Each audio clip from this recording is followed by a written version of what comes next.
Alright, it's been a while since I did an update, but got quite a bit done. Here's the turbo assembly sitting in the car. As you see, this fitting here is extremely tight. I had to trim this coupler some here, but it's still like bent just to get, and this thing's still resting like really hard against the motor for the headlight. So I'm not sure what the deal's with that, but that's how it's gonna have to be. Also noticed the hot side IC pipes, they came 1.75 inch for the hot side. Lars said it'd fit better that way. He said you can go to 2 or bigger if you remove the AC and power steering. I just removed the AC, but as you can see, I still have power steering. You kind of see the routing.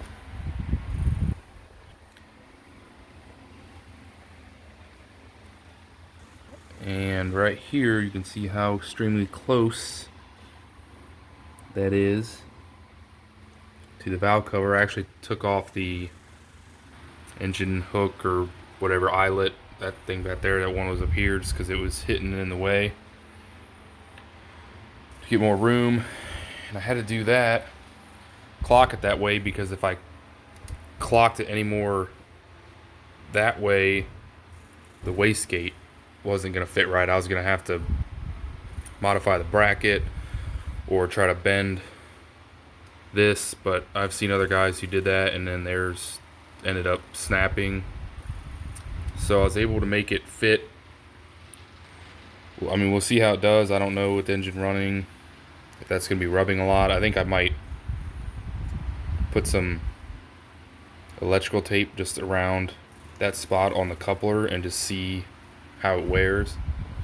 I also noticed that when I close the hood, it just barely, right here, and it doesn't touch until even after you have it latched, but once you go to push it all the way down where it's completely closed, it hits there.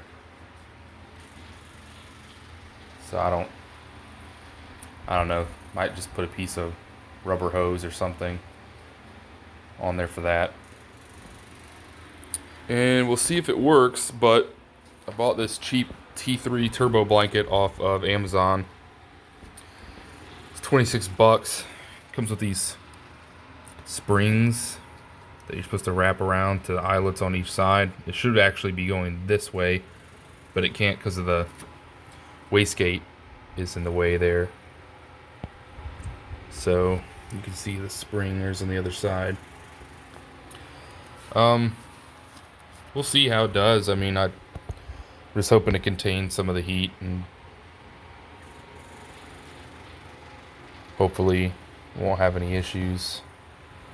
Bought one roll of the heat tape everyone said to use, and everyone says one roll is enough, but apparently I wasted it because I wrapped these lines here and that, and then I ran out before I could even finish this heater core hose.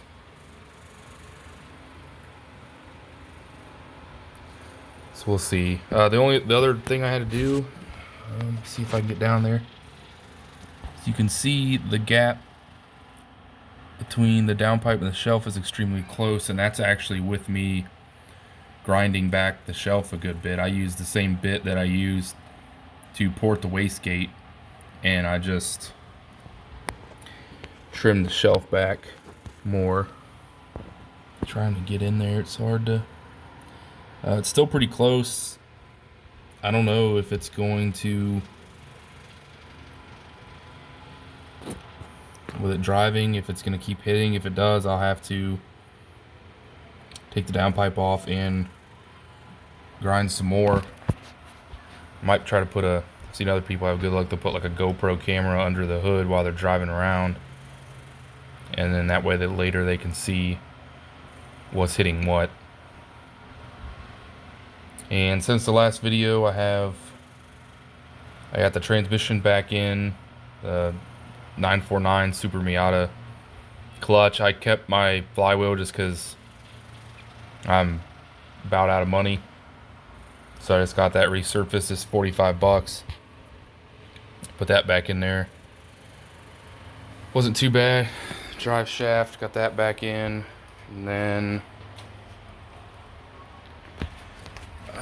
just so you can see it quick, there's the exhaust.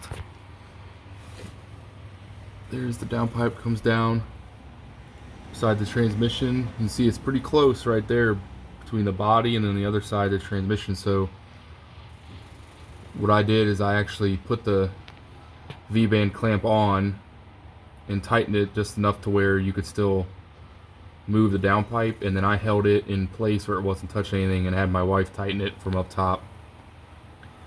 Here's where the mid-pipe connects, and your O2 sensors just can you see it?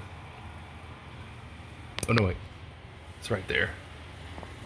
Yeah, the bung's right there just before the mid-pipe connection. Mid-pipe goes back. There's one exhaust hanger, and then there's the muffler. I took Lars' advice, and well, one, he gives you the plate. It adds another exhaust hanger where your tow hook, you see a tow hook, so the driver's side tow hook is.